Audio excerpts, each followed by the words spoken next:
The year was 2005 and a lot was going on during this time. Pope John Paul II passed away, Saddam Hussein is put on trial, and the first ever YouTube video is uploaded. So a pretty historical year for the world, but for me I was more interested in a new upcoming game called Psychonauts, a new platformer game that is set to use a different art style and play style in the world of platforming games. I remember seeing this game being shown on XPlay and I was really interested in getting it. I even remember putting money to the side to try to get it when the game was released, but for some reason I never got it. Normally I would chalk this up to poor memory being the reason why I forgot about it, but in all honesty it was because I was distracted by Tekken 5, Resident Evil 4, and Soul Calibur 3. But I would still see stuff about Psychonauts here and there for a while, and then it just faded out of my memory again. That was until I saw it for sale on Steam a while ago and decided to buy it at a discount, and then left it in my Steam library, forever left alone to collect virtual dust like a incel dating profile. Then finally I looked through my library again, saw it, and said, hey, I got time now to play this, so let's do it. I plugged in my controller to my PC and started up the game, and asked myself, is this game going to live up to the hype it once had?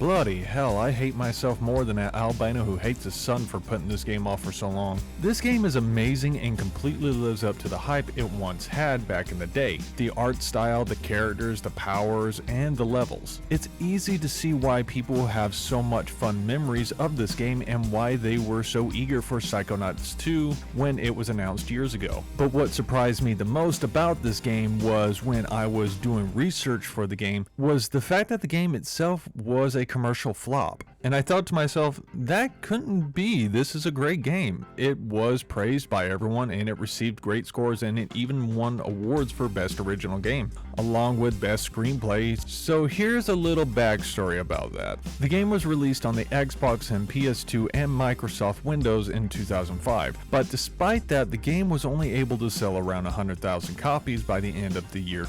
By 2012, they managed to sell 400,000 copies, and it wasn't until 2015 that the game managed to sell around 1.7 million copies. But most sales of the game would occur after Double Fine Production were able to acquire the rights of the game from Majesco Entertainment in 2011. After doing that, they would focus on selling the game on digital storefronts. With them going to this sales tactic, the game was able to be sold over 1 million times at that point. And I know what you're thinking, Soaring Bread, who is Double Fine Productions? I know nothing about them. Can you tell me more about them? Okay, some of you watching this are not thinking that, but I need to use you as an excuse to get to the next part of the script. Double Fine Productions was founded by the creative mind of Tim Schafer, a former developer of LucasArts, along with other people from LucasArts in July of 2000. You know, the year of Y2K, the dot-com crash, and the love bug computer virus? It was an eventful year, but Double Fine has made everything. Well, technically they published the game called Everything, but they did also develop games such as Brutal Legends, Rad, and Iron Brigade, to name a few. And Psychonauts would be the first game they would develop for their company. And I got to say, they knew exactly what they were doing when they were making this game. And after watching some of the commentary about the game, they really had a strong idea of what their goals were for this game. At this point, I'm going to show you some of the playthrough of the game, so here is your spoiler warning.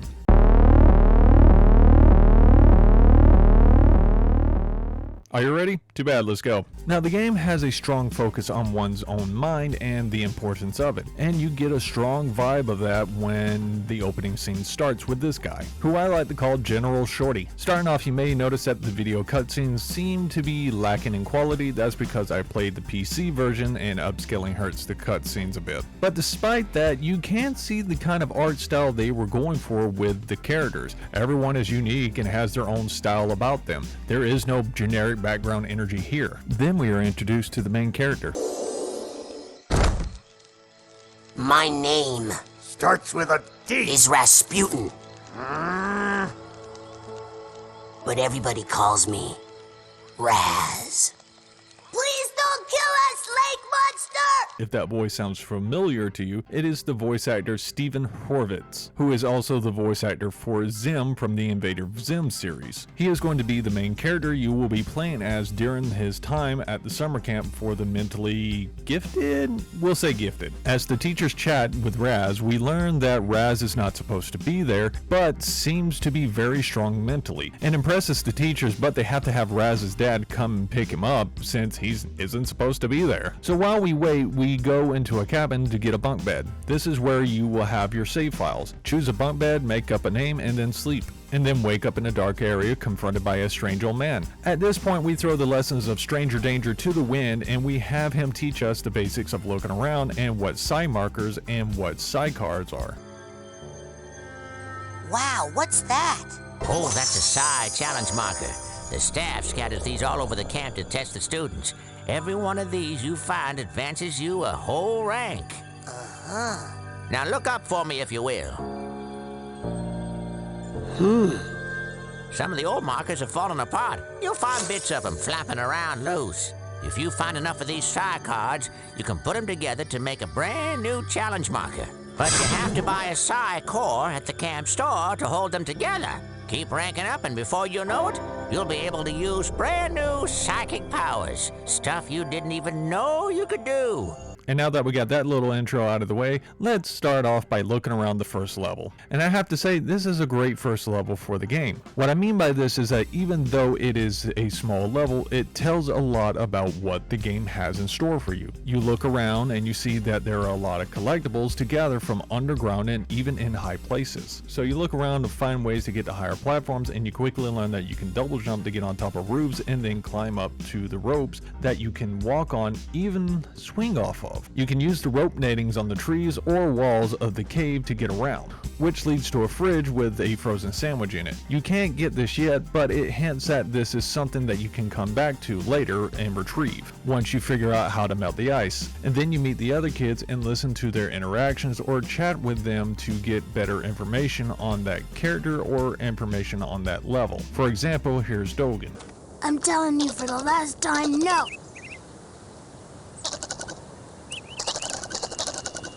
I would never do that. I could never kill everyone.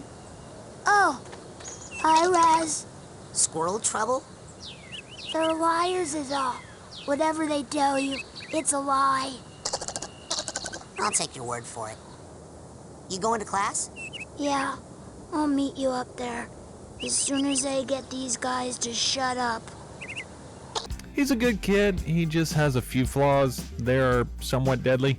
This shows that interacting with other characters is worth your time and can lead to some laughs and some useful tips, and even show what their possible career path in the future will be. You know, a nutcracker might be faster. Tonight, when this baby is full of fine ladies, I'm going to see everything.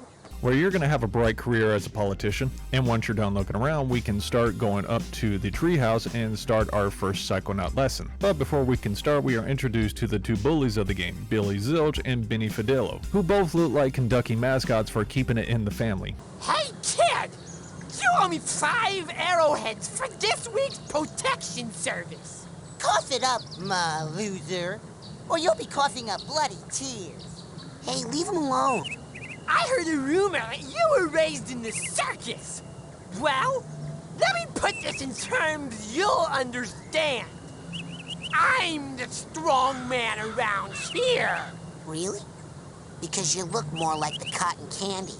After that delightful interaction, we can then talk to Coach Oleander to start our lesson to become a Psychonaut. And this is where the creativity of the game starts to step up. For you see, in this game, in order to get to some levels, you have to literally go inside the minds of people. This was an idea Tim Schafer had for another game called Full Throttle that he was working on before he started Double Fine production. The idea was that the main character would take peyote and would have the player go through a dreamlike state in order to progress the game. This was never implemented into the game though. However, he would be inspired by a movie called Dreamscape, where the main character has the ability to go into people's dreams and get an idea of how someone's mind works. I love this idea because it allows the developers to be creative with their designs of the levels.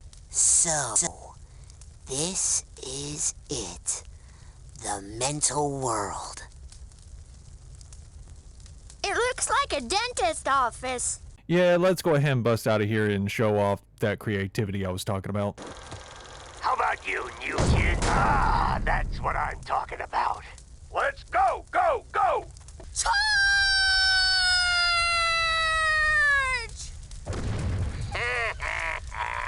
Don't worry, his parents had life insurance on him, because remember, kids are profit, not family. Now in this level, Coach Oleander will teach you the basics of the controls and the collectibles around the mental worlds. These right here are emotional baggage that require tags that have to be collected and matched up with the correct bag in order to collect them. The bags can be easy to find, but also let out a cry that can be heard from a good distance to help you locate them. And then you have the figments, which are important to collect. There are many in each mental world you go into, and they help you level up the more you collect. But they can be a little tricky to try to get and even find at times due to how thin they are, and since they always move around a good bit of the time in most levels. You also have memory vaults, which allow you to get a little backstory of each character that you go into the mind of. This can show you what they did in their past and what secrets they are hiding. They are large vaults, but they look like dogs and will run away from you whenever you get too close to them, which makes me feel awful every time I have to hunt them down and beat them into submission in order to open them up and take what I need from their insides for my own amusement as they fade away into the eternal void of no return. Aw, they make a cute couple. Then you have mental cobwebs. These are collectibles that also function as barriers to some locations and even secrets. You can't do anything with them until you get the cobweb duster once you have enough arrowheads to purchase them in the real world. Now let's talk about the controls. If you explored around the kids' cabin area before you started this level, then congrats, you already know almost everything you need to know. It's the basic platformer stuff: double jump, hanging off ledges, attack, climbing, swinging, grinding, etc, etc. And once you learn these things, you will make it to the end of the level where you notice a small unattended room with something hidden behind a red curtain. Raz goes in to look at it but gets dragged out before he can see what it is. Then the coach gives you something that you will receive after completing certain levels or reaching certain areas: merit badges. These aren't your typical badges though. Typical badges just gives you a boost of confidence needed to rub it in the faces of everyone, letting them know that you are better than them. But these unlock a new mental power that makes you stronger and makes you more capable of taking on the world around you. And these powers can range from levitation, pyrokinesis, invisibility, etc, etc, etc. But these badges are also the only way you can progress throughout the story as well, so they are essential to completing the game. After finishing the level, we have a little encounter with the camp bullies, Wind Drag, and Snaggletooth. They quickly change their tone once Sasha appears, who decides to give Raz a red button and suggests that Raz should swing by for training. Then we make our way to the bridge where we have to pay these two kids an arrowhead in order to pass. After doing that, we run into this guy who happens to look a lot like the old man from the dream earlier. He gives us a scavenger hunt list for things around the camp that we need to find. The more you find, the more it helps you rank up. Most of these are easy to come across and others require special abilities in order to obtain, like this little acorn here. Seems easy to get. Sadly, nature's little nut hoarder steals it from you whenever you get too close. There's a mom joke in this somewhere, but I just can't make it out to save my life. But now you can explore the camp with no restrictions. Look around the grounds for arrowheads, climb the poles to reach high platforms, or get to the roof and test and see if there is any fall damage. Don't do this in real life. You most likely live in America where medical debt is a thing. But you can go into the cabin and buy things from this guy who looks like the two previous guys from before. Maybe they share the same birthday. While you explore, you'll come across some hollowed out stumps in different areas. The best thing to do with them is let curiosity take over and jump in head first. Turns out this place has a few hidden secrets. You'll land in this minecart that asks you which location you want to go to. It's just a method for fast travel for areas you've been to. Just find the stumps in different areas and jump into them and go where you want. But there is one special location the cart can take you, and that is Ford Crawler's Sanctuary. So we are in a mixture of summer camp and spy intelligence, it seems. This is getting pretty interesting. Oh look, this guy looks looks like the other guys from before. Maybe he can tell us some stuff about this place. So this Ford Crawler, he is an old Psychonaut who helps around the camp, but seems to go into another personality whenever he leaves the sanctuary. I guess he just likes to be in character for different jobs. He gives us some info about the area and also gives us some info about this big thing known as Titanium. This is the stuff that the arrowheads are made of. Also, a good amount of the stuff can amplify psychic abilities, which helps the teachers and the students. He gives you help on learning where to turn in the mental cobwebs and psyorbs in order to rank up, but most importantly, he also feeds you. Well, technically that's a lie. He uses the bacon in order to communicate with Raz in a very clever and disturbing way. Bacon. There's an old man inside of me, thankfully not in the creepy southern uncle kind of way. And now that you have given birth to the old man, he can give you important information on levels and boss battles if you are having trouble with them. The more I play this, the happier I am that Double Fine Productions were able to get through their rough start as a new company. They had to deal with things that kept setting them back, and with little experience on how to deal with said setbacks, things were rough. In fact, their first office was unfortunately in an unsafe area, and they had to search for a safer place to set up office. And after the .com crash, they were able to secure a safer location to set up shop to continue work. But the move did set them back in terms of time. But while they were working on the game, there were internal problems with the team. The level designers and the artists would butt heads on how to bring the levels to life within their abilities. Basically, some of the ideas for the level designs would be too much, or they didn't meet the expectations that were set for the game. Then they had trouble working with their original publisher, Microsoft, and after some time, Microsoft would cancel publishing Double Fine Productions, and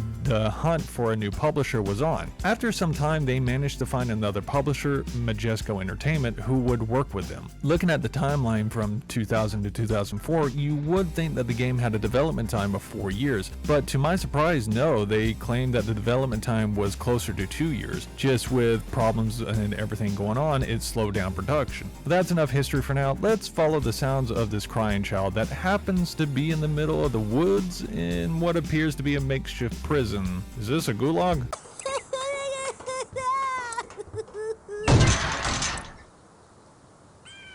Thanks.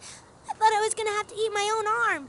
Oh no, it's just a dark padded room with no toilet. How long were you even in there? After releasing the child, you notice that the floor seems to be missing something. If you remember from earlier, Sasha 9 gave Raz a red button, and this is the place he wanted you to go to. We can use the button to open up a secret location under the makeshift child prison. Also, quick side note, some of the items can be used on people to see how they react. Hey, check out this weird button. Yeah, no! Don't put me back in there, please! I'll be good. Hey, boss. Boss, what's wrong? Yeah, nothing. It's just that button reminds me of a bad place, that's all. So more encouragement to the player to explore and interact with other characters. So we make our way to Sasha, and he talks about helping train Raz by using this contraption called a brain tumbler. I'm pretty sure Mega Man has left him a few voicemails wanting his blaster back. He instructs Raz to stand in front of it and go into the collective unconscious, with words of encouragement, of course. Now just relax. This will not hurt.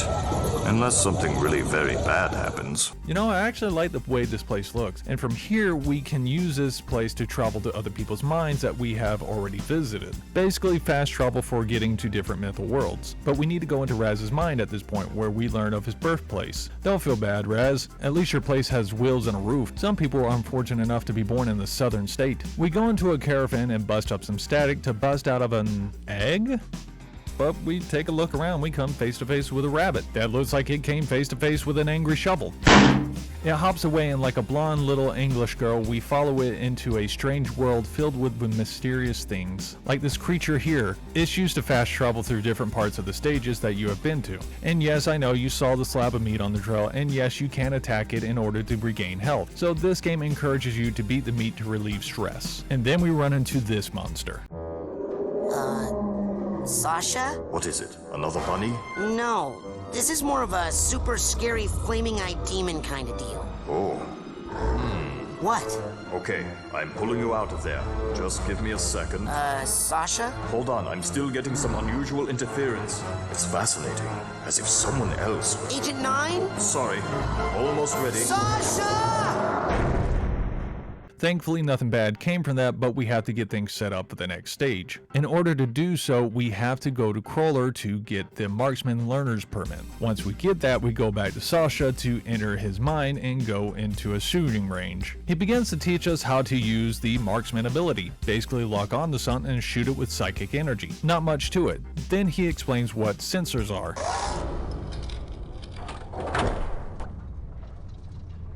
No. Is this what you saw in your vision? Well, it sure seemed a lot bigger in my head. Problems often seem larger in our heads than they really are. That's an important lesson to learn.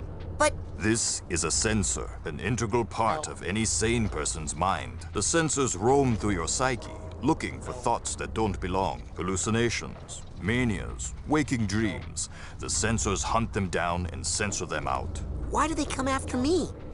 I'm not a mania. Yes, but you are a foreign entity in my mind. You technically don't belong here. Yes, but I was attacked in my own head. Yes, well, the brain tumbler could be malfunctioning, or you could be insane. We'll test for that later. For now, blast it. Sensors make for a sane mind. Got it. Now I'll leave the machine on for you, so you can practice. You have to blast 1,000 sensors to earn your marksmanship merit badge. Come back every day for practice, and you should have enough in as little as 3 weeks. 3 weeks? I only have a few days to earn all my merit badges and become a Psychonaut. But thankfully, we are allowed to control the difficulty level that we want, and the best difficulty level to learn on is the highest one. So we end up breaking the world a little bit. So we go into a creative form of platforming and shooting. You know, this level designs reminds me of another game. Something about a plumber in space or something like that. I really enjoyed the creativity of this level. After doing a section, it recoils back into the cube and then forms another platform on a different section. A very clever way to keep the level small but still have variety to it. After blocking all the sensors, we meet Sasha again and we learn a little bit about mental health. Young man, I hope you have learned a lesson here today. Yes, I have. That shooting things is fun and useful. No, that once you lose control of your own mind, it's very hard to get it back. Yes, one's thoughts must be 100% controlled at all times. Well, no. Actually, if you try to completely suppress your undesirable feelings, they'll build and eventually explode. Oh, so, what would happen if you were to, say, completely block off all your sensor outlets? Well, there would be a buildup of sensor energy within that would, eventually... Run, Rasputin. Very fast.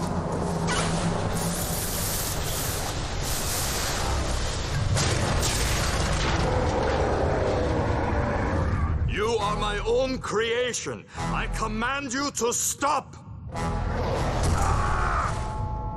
Rasputin, it's time to earn your merit badge. Nah, I think I'm good, mate. Well, this is your first boss battle, and it's a good one. You can't face him head on. You have to cut the flow of small sensors to him. The reason for this is because they can heal him every time he is injured. Once you do that, you keep your distance and shoot away. Get too close and you'll get to meet Sasha. But he'll give you helpful tips when you get flattened like a pancake. Not gonna lie, this boss did gross me out a little when it started ripping chunks of meat off of itself and started tossing it around like it was rotten meatballs. Once defeated, we go back to reality and get the merit badge, and return to Raz's mind to face the monster in an epic battle.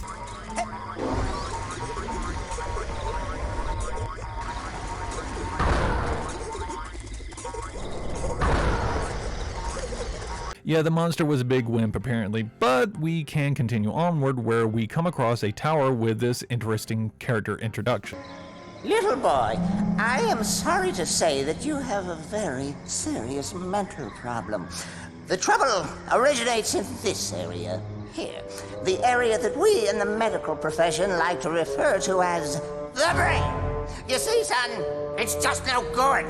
I hate to be so blunt, but you have the insanity of a manatee. I know. People are always saying that. What do you think's wrong with my brain, Doctor? How should I know? I'm a dentist. But here's what I do know. If a tooth is bad, you pull it. But my teeth are fine. Yep, mad brains got to come out, boy. It's the quickest way to cure what you've got. Insanity of the mind. But I don't wanna. Shh. Now hold still. This will only hurt until your brains come flying out. Get back!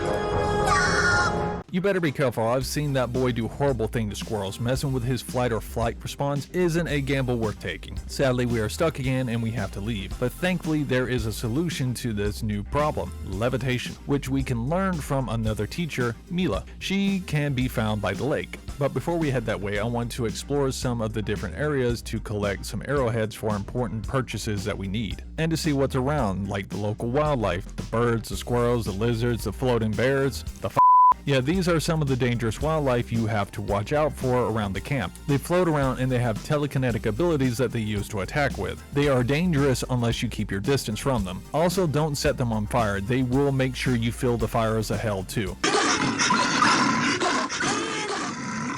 Also, there are cougars, but they just stand there and try to burn you with their pyrokinetic abilities. I wish they did more with them. Just having them stand there just makes them feel less threatening. After I collect enough arrowheads, I purchase the cobweb dusters, the psi orbs, and most importantly, the dowsing rod. This helps you with finding bundles of arrowheads underground. It's similar to the monkey radar from Ape Escape, but when you are close to the arrowheads, you have to press a button rapidly to get the arrowheads to pop out from the ground. Also, don't forget to get the mental magnet. I made that mistake and it made the game a little difficult at some levels, especially when I was low on health and was very desperate for help, but I just kept missing the help. Now we're off to Mila. We arrive at the lake and Dogen comes walking out of the water like some brainless fool. Dogen, are you okay? I had the strangest machine-induced dream about you. TV? Well, first of all, Sasha 9 invited me down to his secret lab, and... TV?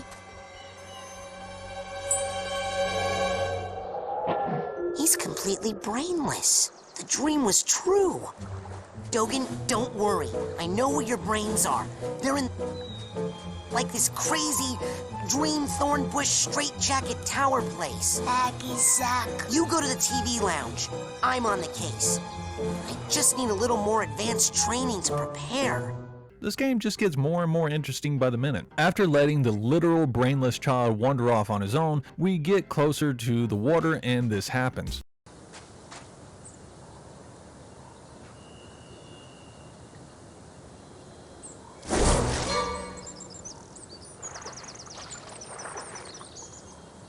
Yeah, this is something that only happens to Raz, and he explains why. You have a water phobia? Me too! Huh? No. Well, yes. My family has this problem with water. It's a bunch of hooey anyway. Some old gypsy curse about how we're all supposed to die in water. If you can believe that. This is an interesting way to make the water a hazard for Raz. Other games just have you drown cause the character can't swim or just for some random reason. But here the water is actively trying to end Raz's life and whenever he gets too close, cause of a curse that was placed on his family. We make our way to a canoe and make our way to Mila's class session, where we meet Lily again. Wait a minute.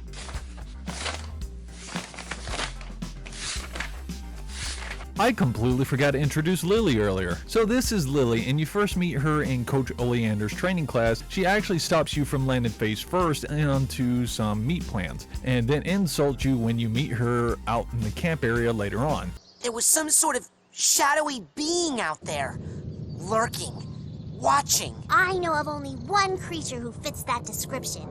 It likes to hide in dark places, silently watching unsuspecting children from a distance. Really? Who? You, tree sitter! As we talk to her, she becomes less aggressive towards Raz and gets interested in his nightmares because she is having the same nightmares as him, and she recommends meeting up later to figure out what to do later. But till then, it's off to start Mila's class, and she has the grooviest levels in the game. They make you want to boogie with its good vibes. They really want you to slow down and appreciate the funk and not speed through like a jive turkey. I'm basically saying the developers were far out with their creativity on this one. I'm so sorry for all the 70 phrases going on like that. I just have to say, I'm sorry, but I will not stop the cringe. But anyways, her levels have to be the brightest and funnest in the game in my opinion. She teaches you the levitation ability and what all you can do with it. Form a ball to bounce on and run around on, and even form one over your head in order to use it as a mental glider. And with this ability, platforming becomes easier in some areas and makes traveling a lot more fun, unless it involves going uphill with no momentum. That is. You learn that with good momentum you can reach insane heights and insane speeds, which also helps for avoiding enemies if you don't want to deal with them, making it a real lifesaver. As you travel through the level, you come across everyone just having a good time, relaxing to the music and dancing. And you come across a memory vault that shows just how nice Mila is. Aw, they make a cute couple. But if you think these levels are all about jumping around, then you are wrong, cause she also has a racing course for you to complete. I had a fun time with it, but if you mess up, you better correct yourself quickly, cause the other racers will not hesitate to take advantage of your mistake. I actually had to do the race 3 times cause I either jumped too high, causing me to crash into things, or I crashed into things in general. But I feel sorry for anyone trying to 100% this game, because I can see this level being a real pain since some of the fragments are difficult to see when going at full speed. After that, we make our way on up to come across a room that Mila doesn't want us to go into for some reason. But it's just a small room with a vault and a box in it. How bad can it be? Oh, she used to work at an orphanage before she became a psychonaut, but things seem to be so happy for her and the kids. So what happened?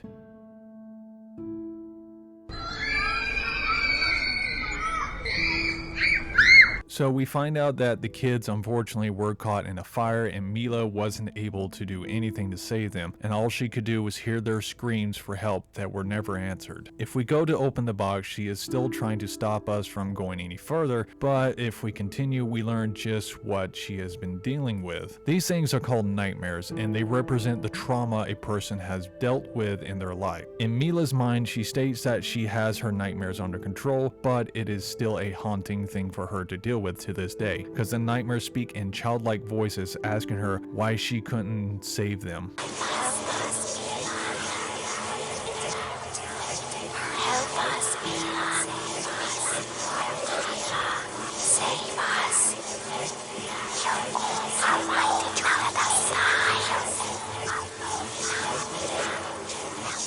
But despite this, she is still a happy and energetic person who still loves working with kids. Something like this causes some people to break mentally and go into a dark spiral that haunts them every day, for years or even for the rest of their lives. But Mila didn't let that happen to her. Mila is a good example of someone who seeked out help and worked on herself to help herself control the trauma instead of letting it destroy her. This game really conveys the importance of that as you play through it and learn about other characters and their traumas. It reminds us that mental problems are not a joke and must be taken seriously and must be treated with proper help and proper outlet. Don't let the trauma control you, learn to control the trauma. After learning about that, we make it to the end of the level and head back to Sasha to continue on with the level that we've been struggling with. We make it to the top and get inside, and we watch the doctor perform a horrific and painful procedure on Dogen in order to remove his brain. Why are you screaming? All right, I remember.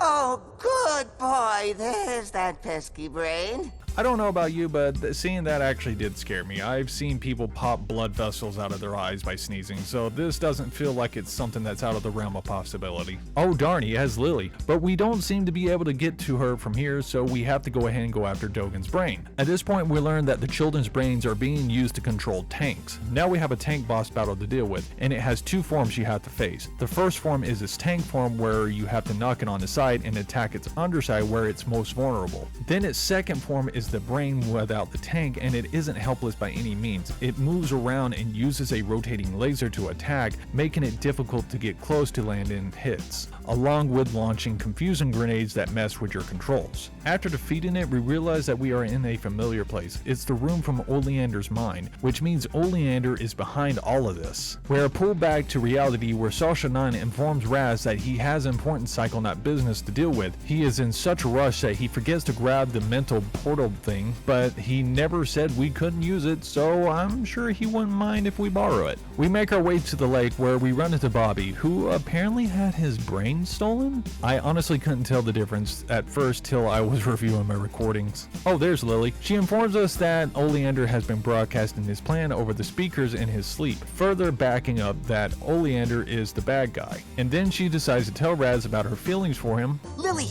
a deranged madman is building an army of psychic death tanks to take over the world, and there's no one who can stop him except for you and me. Oh my god! Let's make out! What? Sorry, I'm just so excited. Since you showed up, Raz, things are so much more exciting. Sinister death plots, mad scientists, hideous monsters. Make out? How long have I ignored what this camp had to offer? Everything's new to me now, thanks to you. I mean, look at this flower. You mean like kiss? How many years have I been coming here, and I've never even noticed a cool flower like this before?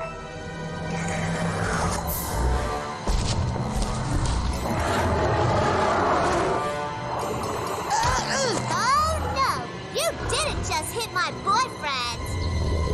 Well, that has to be the record for the shortest relationship, but that may not be the case. Crawler tells Raz to use the bathysphere to chase after the monster, which leads to an interesting level. We are stuck inside an air bubble and we can walk around to see everything underwater. My favorite detail is when you get close to the water, the watery hands from before can be seen following Raz as he moves around, reminding him that one little mistake will be his end. Then the lake monster appears and the battle begins. If you notice, it sucks in everything and regurgitates everything back out, but one item in particular seems out of place: the boxes of tack. Bust them open when the monster is inhaling and it will take damage. Then the game switches over to the monster's point of view. The reason for this is for platforming, because the monster can move the air bubble that we are in. We have to run and platform around in order to stay safe and avoid the cold, watery hands of fate. Then we go toe to toe with the monster, which I don't want to do because it has some ugly toes. But after using the clams to capture the beast, we beat it till we are victorious. Afterwards, Crawler appears to inform us about the current situation. Oh, poor little thing. That poor little thing just tried to kill me about 8 different ways. Well, that's not its fault. This was once just a normal-sized lungfish, minding its own business in a mucus-lined air bubble beneath a semi-dry lake bed. But judging by the work done on it, I suspect Maury has mutated it, accelerated its growth, and has placed an implant in its brain to make it do his evil bidding. Whoa. Poor little thing. Yeah, go inside there and try to smash the implant. Use the psycho portal I saw you steal from Sasha's lab. Oh, yeah. That works on big scary monsters? Oh, monster schmonster. That thing's more afraid of you than you are of it. Now get in there! Well, now that I know that we can use this portal on giant lake monsters, I'm a little concerned about the horrors that lie within its mind.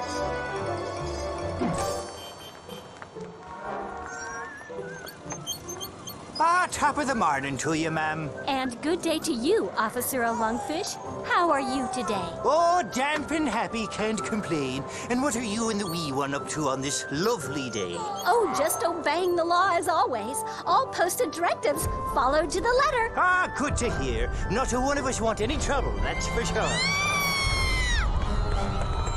Ah! Oh, Gagalo!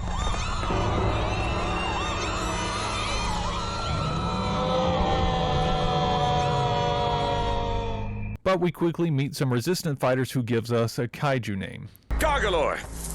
Down here! Excuse me, were you talking to me? Ah! Ow! My ears! I'm sorry. Ah! Oh my god! Ah! Are you okay? He's dead. Oh geez, I'm sorry. Thankfully, despite Raz shortening the life of one of their friends, they give Raz the shield ability, which engulfs Raz in psychic power energy. I'm not going to talk about this level much because unfortunately you move slower than normal, but at least you get to listen to some propaganda while you make your way through the city. Well, we're sorry to report that the miserable and incompetent lug-faced Navy is all but sunk. Great work, losers.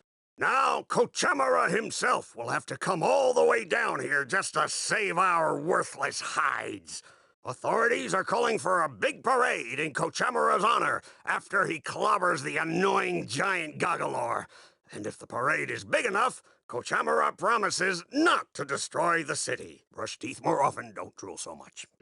Now we face the so-called hero of the city, and hey, it's Oleander. That costume makes you look shorter. And this fight just comes down to timing, being that the boss announces his attacks before performing them, which I will admit I did get the timing wrong a few times. After defeating him, we climb to the top of the tower to destroy it, only to have Oleander do it for us. Then the citizens celebrate our victory. Well, some of them seem to be celebrating. I don't think they're going to be too happy seeing how much it costs to repair their city. We return to the real world and become friends with the lungfish, who offers to help Raz continue his journey, which leads us to what is considered the most memorable part of the game and what is considered the most memorable character of the game. This is Boyd. He is a conspiracy nut, which means he believes in only truths, unless those truths are lies, unless those lies are actually truths, but set up by the government in order to make you think they are lies, to distract you from the real truth that is covered up by a truth that is actually a lie, that is true if the lie is actually the truth, that is true if the lies turn it into a truth. Look, I think Boyd can explain it better than I can.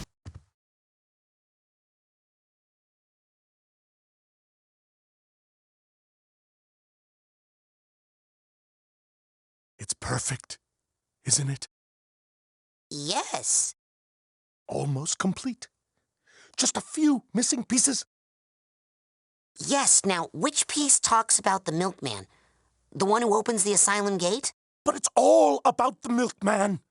Can't you see? Is this like one of those 3D paintings? I can never do those. No, you just gotta learn to see it like I see it. There's something in the fridge that might help you see the world like I do. Ooh, sorry, I don't drink. Before noon, I mean. You've got the skates, but I've got the key. No.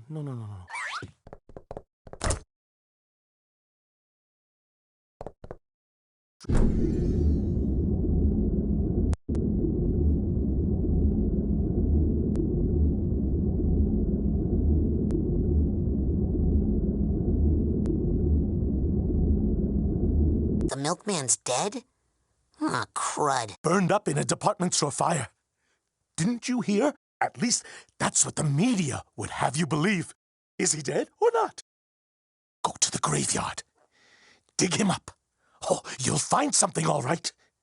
But it's neither man nor milk. Well, we are off to find the milkman. This level has to be one of the most memorable levels in the game, and I often wonder if this is how people who are conspiracy nuts see the world. The streets are twisted all over the place. Workers are not actually workers, but agents working for a higher power, and everything from the plants to the animals have cameras or eyes on. And thankfully, Boyd gave us the clairvoyance merit badge earlier, allowing Raz to see what people or animals see him as. And this is the whole point of this level. You have to make yourself seem as one of them in order to progress. You go house to house and car to car to find disguises in order to trick people into getting to spots you need to go to. Thankfully, they aren't too bright, so they don't question why one of their agents only come up to their kneecaps. We also come across some Girl Scouts, but they're not much help to us. Once we make it to the end of the level, you have to make it into this building. This is actually a clever moment for the new power you get. You trick one of them out of the building and look through the ice in order to get the code. And then you go into the building and then you do the same with the night vision cams to go running around in the building in the dark. I can't help but feel that perverts really want this power now. After that, we get dragged into hell. Not really, we are taken to this place to fight a nightmare, which are pretty easy to handle. I was hoping for more of a fight from this, but this is all we get. Then we make our way to the milkman's so-called grave and get arrested and interrogated. And then Boyd gives a child a gun. Don't worry, it's just a fake gun. And now we are off to jump into a sewer. They got Freddy. Poor Freddy. He was such a good secret agent. I mean, assassin. Who is shooting at us? Okay, this part was annoying. You have to get by the sniper, you can't outrun the laser sight, and you can't use invisibility to get by. The only solution is the shield. Why? We make our way in and head up the stairs to come face to face with a Girl Scout? Freeze! Don't come any closer. I'll never tell you the location of the milkman. Never! Okay, let's all just settle down and talk. Ah! What the hell is going on? Where is the milkman? Who is the milkman? What is the mission of the milkman? Come closer. And I'll tell you. Glad I never bought any of those. At this point, we use clairvoyance to see through the helicopter's point of view and find the location of the milkman. Well, that was easy. Off we go. Darn. We battle another nightmare and then grind some power lines to get to the location that we need to. Then we make our way into the house and learn what is going on with the Girl Scouts. Aha! Oh, hello there. Have you come to pay for your rainbow treats? We knew you would. Won't you join us in our Rainbow Squirt Pledge of Purpose? To promote niceness, to make the world prettier, to share candy with everyone, to obfuscate the true nature of the milkman, to protect the milkman at all costs.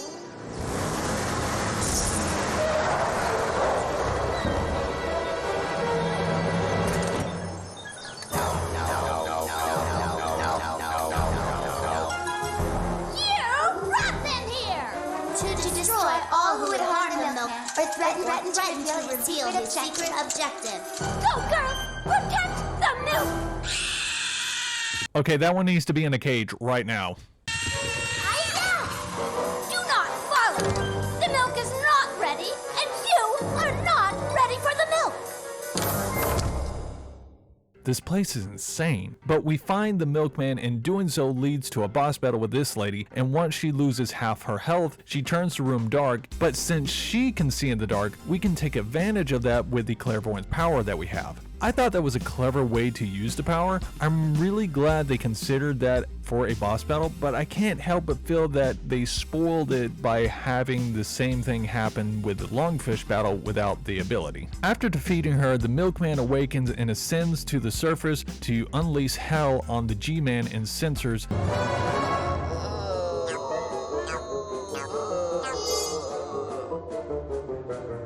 I am the milkman. My milk is delicious. Special delivery today.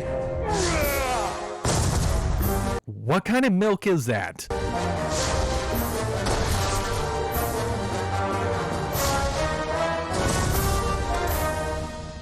But now we are back to reality, and Boyd seems to be a little weird now. Well, weirder than before. Boyd, you alright there? You seem a little tense. You just stay like that, okay? I'm sure this is a place I need to go into. So the next part of this video, I'm going to speed through a little cause a good amount happens in this one section. However, I feel like one part of it was way better than the rest. So you run into this lady, and she's unfortunately crazy, just like the next two people you're going to be meeting later on in this stage. But whenever you go into her mind, you get this interesting concept of a level, which is based on a theater play. Which is a neat idea, but these things are just straight sleep paralysis demons. You'll come across this actor who is in desperate need of help. Also, at this point, I thought my audio in the game was glitching out, or I was near a crying bag, but nope, it was just this. So, who's that crying? Oh, sorry. Hey, can we kill the waterworks for a second? Thanks. It's a recording. It helps me focus. But now the theater is one big platforming puzzle that is affected by this device that is able to change the stage from a bright, happy state to a dark, scary state. And this is how the level basically works. Your goal is to make it to the top of the theater so that way you can go after the Phantom of the Theater. In order to do this, you need to get certain scripts to go on certain stages and act them out in a certain way, because the stages are basically one big puzzle. What affects one will affect another. Now get to the top and hunt down the Phantom of the Theater, who has a pretty nice design, simple but nice. I wish there was more about him in this game, but from here we follow him and find out that he is this guy. Oh right, I forgot to mention this guy earlier. He appears at the beginning and is the critic, which is a fancy way of saying he's an ass. So at this point we now have to face him in a boss battle, and he jumps into a hovercraft that floats above the stage. In order to bring him down, we have to grab a candle, climb up to the top of the stage where he is, and flashbang him. Once we do, he drops down to the stage and we attack him. And once we defeat him, the actress gains her confidence back and continues on with the play. Once we return to reality, she gives us a trophy that resembles a claw, then she returns to her plants in peace. Then you go into here and you see this guy. You have to get by him, but he only lets the crazy daughter pass. However, he has terrible vision and can be tricked with a makeshift disguise. Now to introduce you to Fred. He might be French. Attack! No, wait! Don't listen to him! Retreat! Shut up, you fool! The battle is ours! Wellington is on the run. This is our moment of glory. Shut up, you loon. The battle can't be won. We're gonna lose it. But once we go into his mind, he seems to be having a conflict with a Frenchman. Who's winning? Nobody's winning. Want to know who's losing? The Bonaparte family name.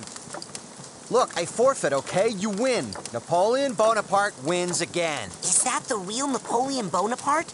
I mean the imaginary real Napoleon Bonaparte? Yeah, I'm actually related to him. Can you believe it? Holy cow, you're taller than I expected. Basically, he wants Fred to be a winner, but Fred doesn't want to do that. He just doesn't have the drive for it. So this part of the game takes place on a board game. It is a very nice idea for a level. Basically, the man in the high chair makes a move on the board with his pieces, then we have to persuade our pieces to make a move. This involves finding items they want or going to Fred to try to get him to motivate them in order to fight. Then we trick some noble and patriotic snails to get eaten for the cause. Okay, snails, it's time to serve the cause. So be it.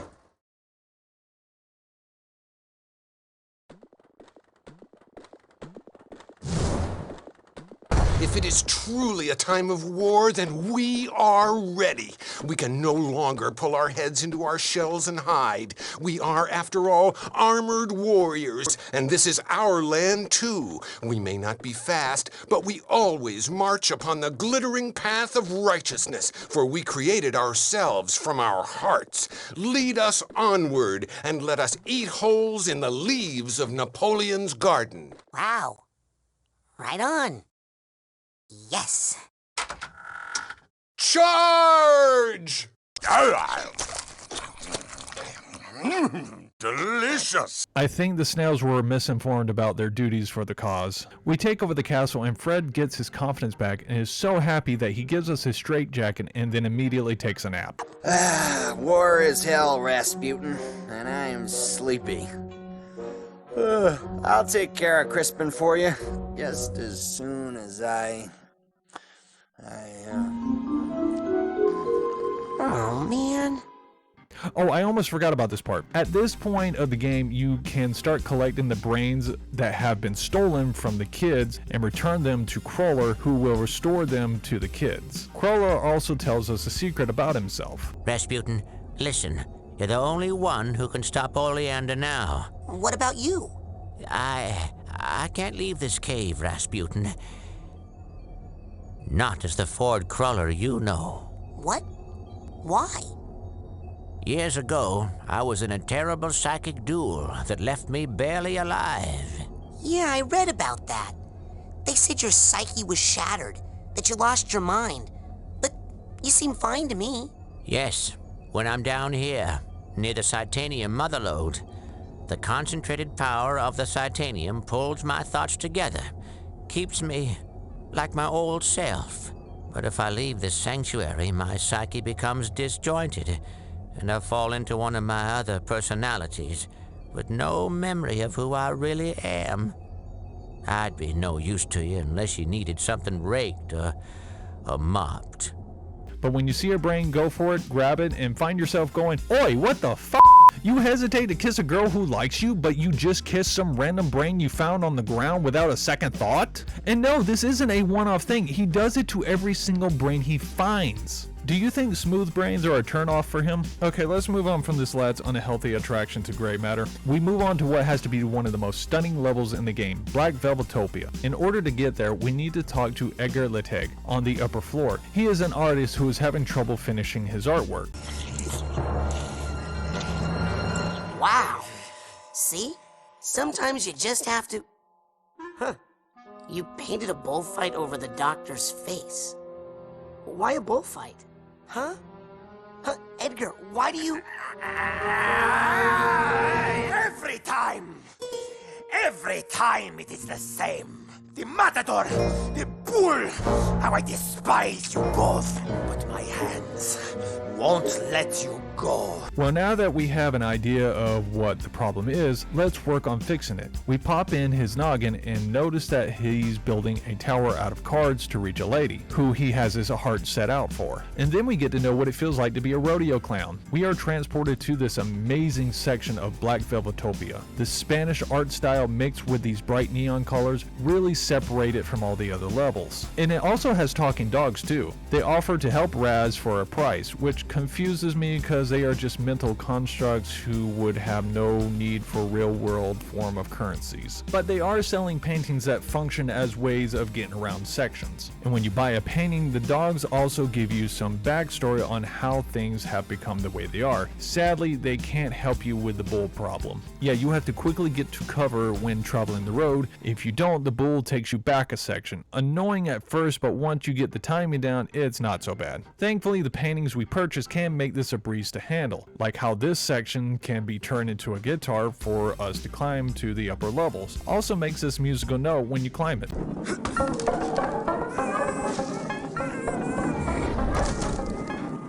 But there will be some paintings that you can jump into that lead into luchador matches. There are 4 in total, and each one has their own gimmick they work with. Tiger pounces like a tiger, Dragon uses fire wave attacks, Cobra uses confusion attacks, and Eagle is in his own little world.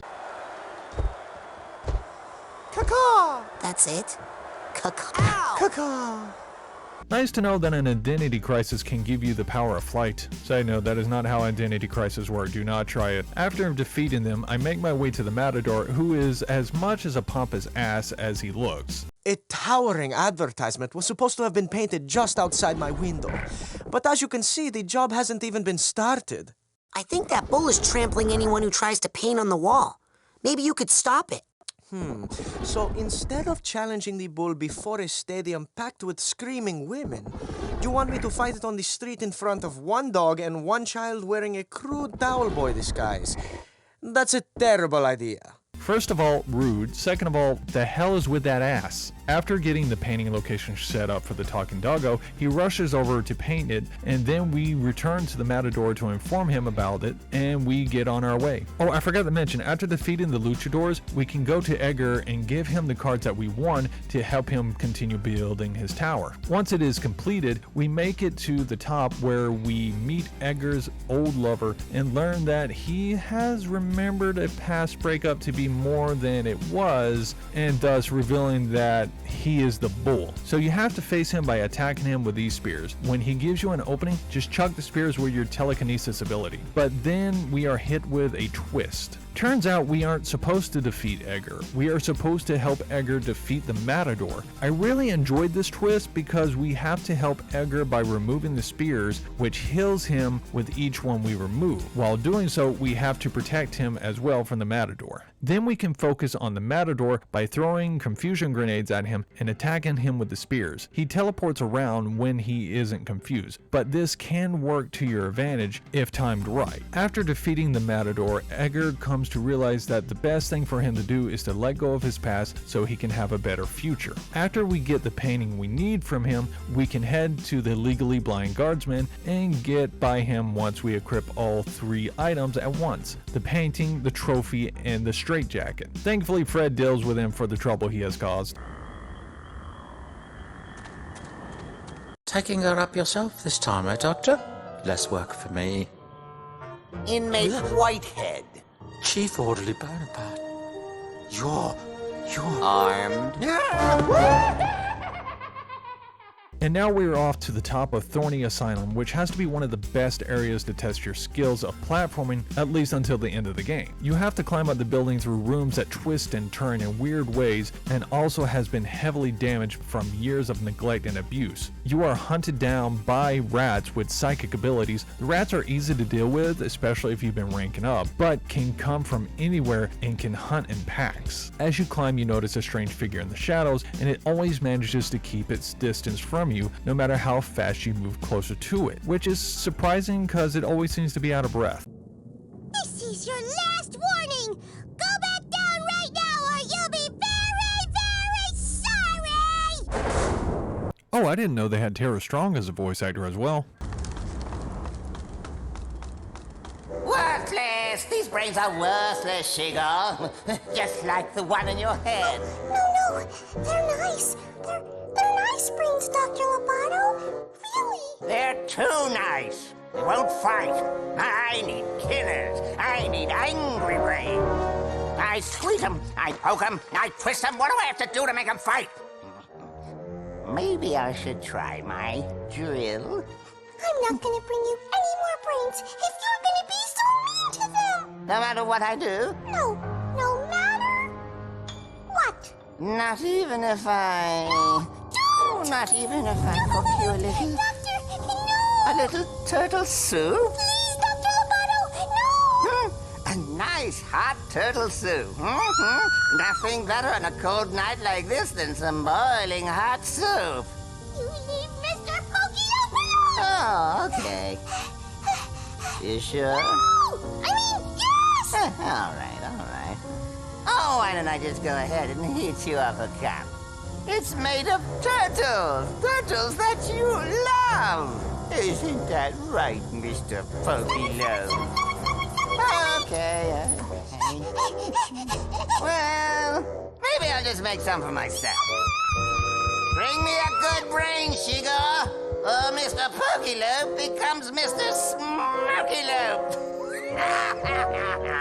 You know, I can handle the kidnapping, stealing kids' brains, and trying to force them to become war machines against their will, but animal abuse, you, sir, are an outright and you must pay for your crimes. Unfortunately, taking him head on doesn't really do much since he's got a barrier around him, and then we are moved to a new room. But then we notice that Sasha, Mila, and Lily are here in the same room, across from us. After talking to Lily, we are off to save Mr. Pookie-Loop. We need to make sure we get the birthday cake in order to make the rescue possible, because for some reason the turtle, despite being smart enough to know what to do next, isn't smart enough to move to the larger opening to let us rescue him. So we have to lure him over with some cake, rescue him, and return him to Shigor. Now that we have reunited the two friends, we can focus on rescuing everyone else.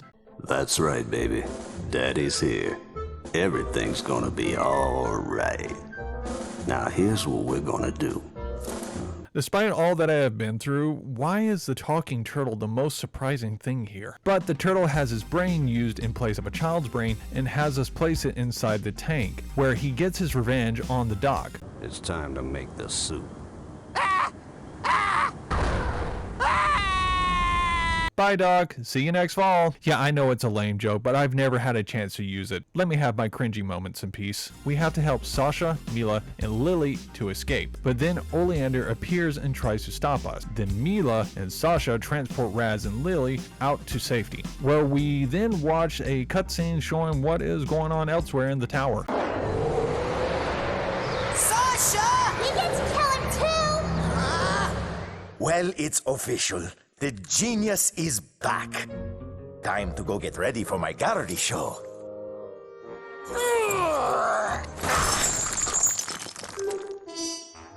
Uh-oh, this looks bad. Ah, well, that's good. Someone must have turned off the gas long ago. Oh, here's what my poor flowers need. A little water. Oh no, I spilled all my turpentine and acetone. Well, if that isn't foreshadowing, I don't know what is. Oh hey, it's Boyd. He's still standing there. Surprised his hand hasn't caught on fire yet. During all of this, Lily is still wanting a kiss from Raz. I mean, I get it. Nothing makes a first kiss more memorable than having it right after a short, angry man kidnaps you and then tries to lobotomize you to make you a weapon of war. When are you going to shut up and kiss me? I can hear that. I know. As this is going on, Crawler appears with a chunk of titanium on his back and helps Sasha and Mila. Ha! I don't need the Psychonauts anymore. I'm making my own army. Got a word for that? Yeah. Gazoon tight.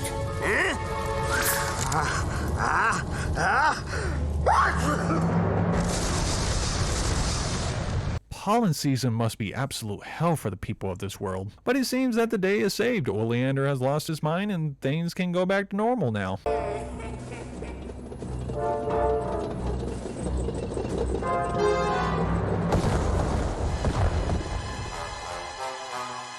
Hey, how's the weather down there? Oh, that's right. If you show a massive tank in your game, you have to use it as a boss battle in your game. He fortifies himself behind a wall, floating debris, and rocks that he wedges between you and himself. Despite it looking easy, you will find yourself taking damage more often than you think you would. As you use your abilities to break open his walls, he tries to rebuild them ASAP, damaging you in the process. Just time things right and you'll receive little to no damage. Attack the broken tank brain container till it busts and you have won. After doing that, we can head up to get Oleander's brain, and bloody hell, why the short people have to be so annoying to capture. Super sneezing powder. Ugh. Try not to sneeze. Have to hold it in.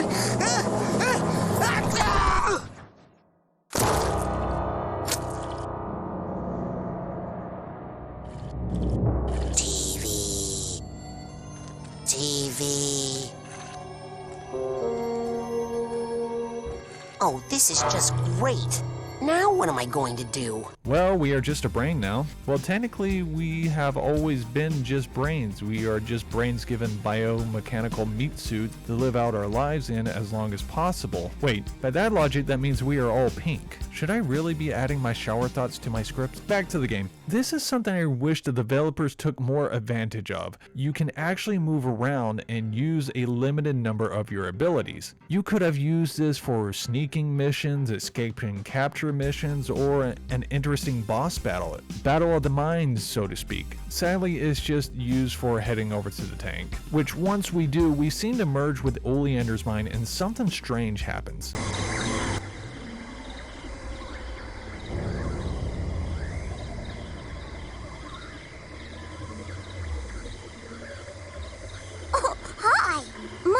Marcel Oleander, but you can call me Maury or Oli.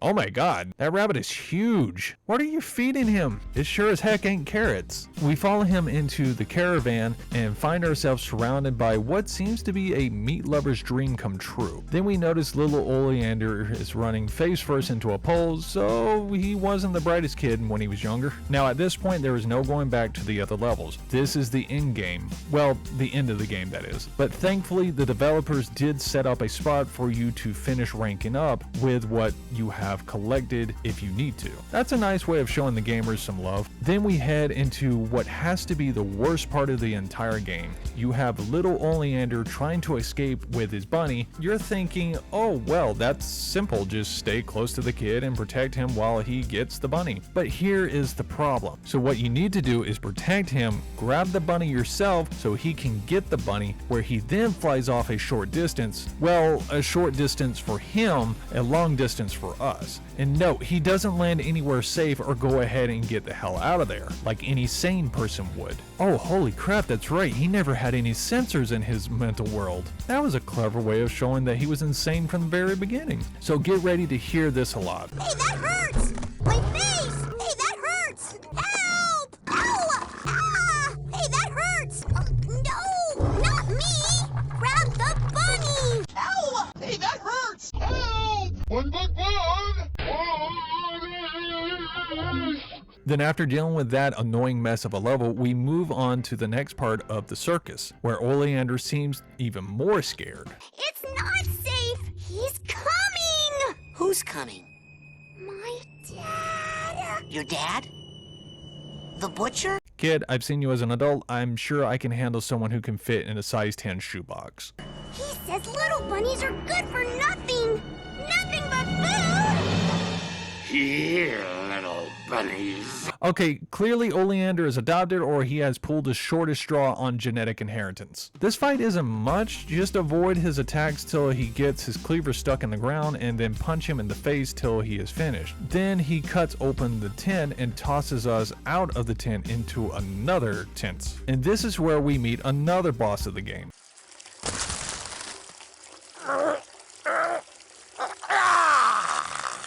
What's going on here? What have you done to our circus? Dad! Jesus Christ, I wasn't expecting to be dealing with two daddy issues today. At this point, we have to put our platforming skills to the test and avoid the water at all costs. While we advance, Raz's dad will be hurling spiky juggling pins that he later sets on fire just to show how much of a jerk he can be. Oh, just a heads up, when you get to this ladder, just continue to hold downward on the joystick. Your mind will tell you to let go and push up. Don't do that. After that little platforming section, we hop back to the circus tent from before, where the two dads team up and decide that fire is the best form of disciplining a child. Not gonna lie, never realized how cool flaming cleavers would look. That needs to be on an album cover. Now Raz's dad is throwing flaming juggling pins on the ground. Thankfully we can use those to attack Oleander's dad. You need to get the timing down in order to get the attacks in to avoid damage, which I did unfortunately struggle with a little bit, but Oleander's dad becomes more aggressive at this point, which makes it more of a struggle. But once Oleander's dad is beaten, he falls into this gnarly looking circus blender, so that's one dad down, and now to deal with Raz's dad.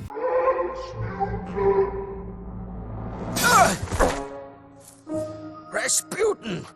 I see your skull is as hard to penetrate as ever. Dad! What is your brain doing out here in this tank with this other brain? And who are all these unconscious people? What have you gotten yourself involved with, psychics? He's been cavorting with filthy, cheating psychics. Is that really how I look in your mind? It's neat that they have this little interaction in the game, because now we can see that Raz's dad does care for him and is a psychic as well. But Raz sees him as this in his mind, which goes to show that we can misunderstand motives as cruel and uncaring, even though that might not be the case. And thankfully Raz's dad defeats Raz's dad for us with ease.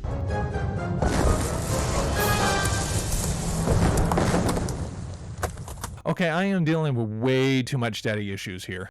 Unweave? Detangle? Never. I like it this way. I mean, look at how huge I am. And I think I can juggle now. Okay, I'm jealous of that. Thankfully, Raz's dad, not this one, but this one, gives us a power boost in the form of a psychic mech suit. Now, it does drain quickly, so you have to dodge the attacks from the 2-in-1 dad abomination till it recharges. And once it does, you can activate the ability and beat them to a pulp. Yeah, not so easy dealing with someone your own size now, is it? Well, that was a gauntlet of fun family trauma. Now the world is collapsing and we find ourselves running backwards.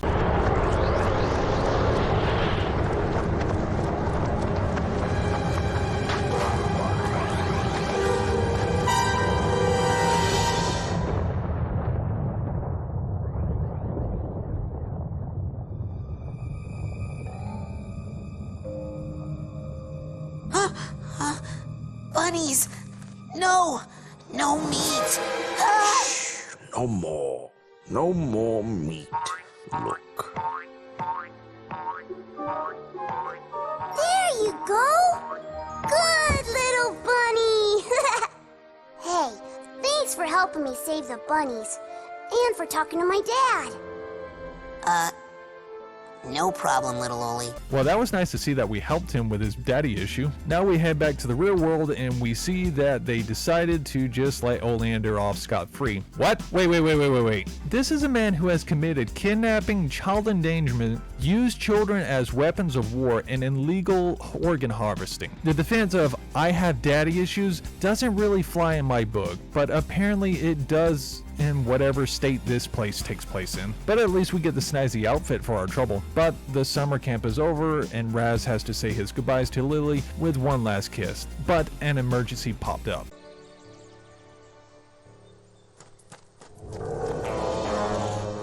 Children, it's an emergency. There's been another kidnapping. I was here the whole time. You saw me. No, this time we know who it is, and that's what scares us. Who was kidnapped? Truman Zanotto, the Grand Head of the Psychonauts. Dad. Sir, can you teleport this many of us back to headquarters? Huh? What? Hey, what are you people doing in my kitchen? Now get! Guess we're taking the jet. Wait, we've had a jet here this whole time? You mean we could have just flown over to the top of Thorny Tower without having to ride in the smelly mouth of a mutant fish and climb to the top of a broken rat-infested building? Bullshit. And that is Psychonauts. I'm really glad I picked this game up, and I'm really glad it managed to survive its rough development and managed to get a well-sized fan base for it. Wish it got more of a recognition on its release, but that's kind of the nature of the world of games. But when you have this good of a game and this unique of a game, it's hard to fade into obscurity. Double Fine did a wonderful job for their first game, and I can see why they are so proud of it. I highly recommend that you give this game your time to play. I got the Steam version, but you can get it off GOG, along with getting it digitally for consoles as well. And that's all I have to say for the game. I hope you have a good day. I am the milkman. My milk is delicious.